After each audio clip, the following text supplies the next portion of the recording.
So, you have decided to build a home theater. Notice that I said build and not buy because good home theaters are built and not purchased. The sound quality depends a lot on your room. Even a pair of 1.3 crores Bowers & Wilkins Nautilus won't sound like cinema if your room is an echo chamber. It's like driving a Ferrari in bumper to bumper traffic. Now some people will also say you need a huge room to set up home theater, but if you ask them why, then they will probably give you a vague answer, like bigger room can produce better sound, which is not true.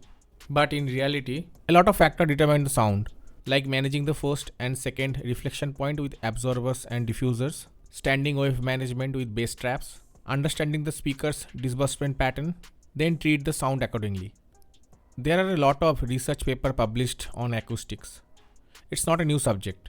So the question is, where to get all this knowledge? Or whom do you trust? Well, actually you can do a lot of things to gain knowledge. You can join the AVS forum to discuss world's greatest home theater enthusiasts.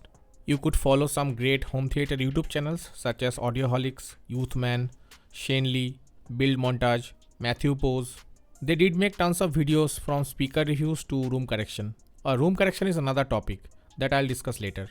Today I want to discuss why content matters. There are a handful of 3D audio formats such as Dolby Atmos, DTS:X, Auro 3D, and IMAX Enhanced. But 90% of Hollywood and Netflix titles are shipped in Dolby Atmos. Now Dolby claims even 2.1 or laptop speaker or even earphone can do Atmos. The question is why? Well, simply because logos pays the bill and mass selling their Atmos logo makes the investors happy. So how many speakers do you need for proper Atmos? Well, for that you need to know about sound mixing in movies. You see, what you hear at your local theater is mixed in a far-field mixing method up to 64 discrete channels plus 128 objects. This is suitable for commercial theaters, while for streaming and Blu-rays, mixing will be completely different. Home media is called near field, which downsamples the bandwidth limits, which means 4K Blu-rays will have much less channels and 3D objects because of the hardware limitation. And most, if not all, home audio mixes are presented in a 7.1.4 configuration in mind. This is the reference point for actual Hollywood studios. As of now, theatrical mixes is not commercially available in any platform. You can watch this Audioholic podcast where John Traunweiser explained the differences. He is a professional sound mixer and has worked on movies such as Indiana Jones, Jungle Cruise, Star Wars, Fast and Furious, to name a few. Now, is the mix that's done in the theatrical mix different than the mix that's done in the home? Correct. It's what you call, there's the theatrical mix and then there's a near field mix. Depending on how much time you have, depending on, the budget of the project, some direct to streaming platforms. So we'd focus on the near field mix first, or if it's, for theatrical, we'll start with that and then do the near field afterwards. Now, when you do a near field mix for a home, is there a certain speaker layout that you're anticipating? Like, do you optimize it for a 7.1.4 mix, 5.1.4? What's kind of the gold standard for mixing for home mixes for Atmos? Sort of the near field standard is 7.1.4. That's, depending on the dubbing stage that you're mixing on will obviously have more speakers than that because you're in a much larger space. But the Dolby Atmos renderer that you're using in the home entertainment renderer is generally set to 7.1.4. Right. 7.1.2 is really the Atmos bed, and then when you add speakers from there, then it's object based. Now that you're clear about home audio, let's talk about the different ways you can consume content. Let's say you have Netflix, Disney Plus, or Jio Hotstar, or even Amazon Prime subscription, and you want to watch the movie Pacific Rim. Highly recommended, by the way. So will you get the best possible picture and sound? Well, the answer is no. Why? Because of the Hollywood studios licensing issue. If you notice, in India, South Indian movie digital rights are bought by these companies, but most often they are divided by different languages. For example, the movie RRR Hindi dubbed version is bought by Netflix, while Jio Hotstar own the Tamil version. Similarly, the 4K and the Full HD version of the Hollywood movies are sold in a similar way. But lately I've been seeing too many red flags. There are plenty of Amazon Prime videos, some of the contents like Tomorrowverse and Jack Ryan, which were released with Dolby Atmos audio, but they removed it for some reason, and these are only available in 5.1. And to get the Atmos audio, Amazon is charging extra on top of your yearly $14.99 Prime subscription. And Jio Hotstar is no better. Just like Prime Video, they removed Dolby Atmos from all of their content when Disney Plus rebranded as Jio Hotstar. Now you're just stuck with a plain 5.1 audio. On top of that, Jio slapped a permanent real 4K watermark on the top corner as if we need another reminder. Meanwhile, Disney Plus USA treats their customer to the full IMAX aspect ratio for all their Marvel movies with IMAX enhanced audio. Only Disney Plus India thinks its 4K logo is the biggest selling point. Now none of this surprises me when you realize they are just catering to the lowest common denominator. So for Pacific Rim, only Full HD and 5.1 is available for streaming. Now let's explore more options. If you own an Apple TV like me, then you can also purchase or rent movies from iTunes Store. And they typically have 4K version with Dolby Atmos. But for this particular title, they do have in 4K, but the Dolby Atmos audio is missing in iTunes Indian Store.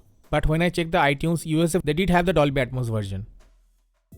I have checked Spider-Man, Fast and Furious and John Wick, and they are only available in Full HD, while the US iTunes got the full fat 4K version.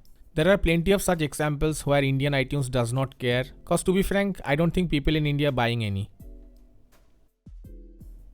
And just to check the quality, I purchased Ready Player One from iTunes. Luckily it has both 4K Dolby Vision and Atmos. And I also got my hands on the 4K Blu-ray version as well. So when I compared both, I noticed a massive difference in terms of picture quality and especially sound. And it's not just me, there are tons of such comparison on YouTube. I've also created comparison between 4K Blu-ray on Chill TV Pro versus iTunes Movie on Apple TV 4K. By seeing these two comparison side by side, it's pretty hard to see the differences. I would say iTunes version is slightly softer than the 4K Blu-ray, but the biggest difference is in sound. Even though both are at the same volume, negative 10 dB from reference, iTunes version just lacks the punchy bass. Surround sound also lacks that sharpness, while 4K version sounds more fuller and bass hits you in the chest. It sort of creates that sound bubble. Now there is one other way you can get the best picture quality and sound. It's called Kaleidoscape. You can purchase their device starting from $10,000 or 8.5 lakh INR. Although they are now selling a cheaper model called Strato C, which sells for $4,000 or 3.5 lakh. And after that, you also have to purchase movies too, which cost around $30. Now Kaleidoscape is not a streaming device. Whichever movie you purchase or rent, it downloads the movie locally with the same quality as 4K Blu-rays. But sadly, Kaleidoscape is not available outside the US. Why? Because of the Hollywood movie licensing issue. So the only option remains is to purchase the 4K Blu-ray.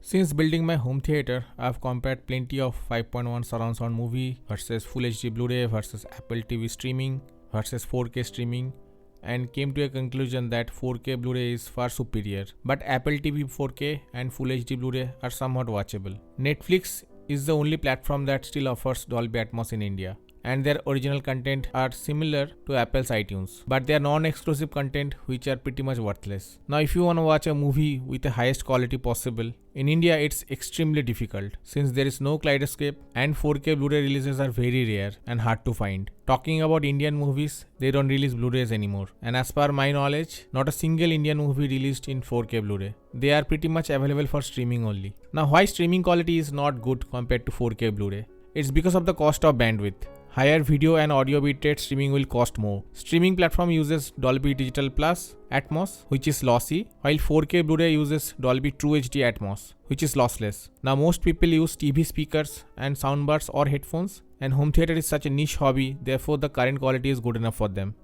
So in India, even if you spend crores on your home theater, with Trino processor, Macintosh amplifiers, Sonos Faber speakers, JVC 9000 projector, but if you still don't have or can't access to proper content, then all your setup will pretty much go to waste. These days, home theater stores also have their own YouTube channel, and they won't tell you these facts because of obvious reasons. The fact is, hardware is nothing without content. What's the point of home theater if there is a lack of 4K HDR and Dolby Vision True HD or IMAX enhanced content?